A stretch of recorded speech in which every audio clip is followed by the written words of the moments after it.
Hoarders are people who literally bury themselves alive under piles of things they truly believe they can't live without, even if the conditions they create in their homes are hazardous or unsanitary. Well, the pictures are dramatic. People living amongst piles and piles and piles of things. And it happens in a lot of homes. And Mary Rob Jackson is here to tell us about one story here in our area. We all have stuff that's important to us for reasons known only to us. But when it comes to hoarders, doctors who work with them say it's important to know that these folks are not doing this on purpose. They're not doing it because they're lazy. They're doing it because they have a disorder. They're extremely anxious and they need help. Teacher is accused of hoarding snakes and is arrested in California. The neighborhood, look at the shock on these people's faces as they removed snake after snake after snake after snake. I'm not kidding you, from his 5-bedroom home. Hundreds of pythons. And here's another glorious detail to this story. Many of them were dead, okay?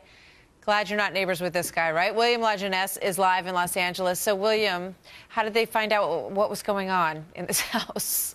I only wish you were there. Yeah, Listen, neighbors complained about the smell, which led to a search warrant. Most of us save things, memorabilia, collectibles, items from our childhood or from our children. But for more than an estimated 1 million Americans, the savings may get out of hand and cross over to a psychiatric condition known as compulsive hoarding. My mother's attitude is that each newspaper is almost like a book. You know, it's full of information. Cover to cover, it's full of information. You don't throw that away before you've enjoyed the information.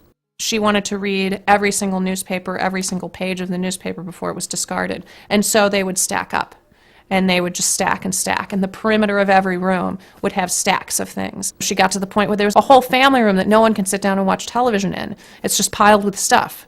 There would be bags of things from when she had gone shopping and just walked in the door and plopped them down.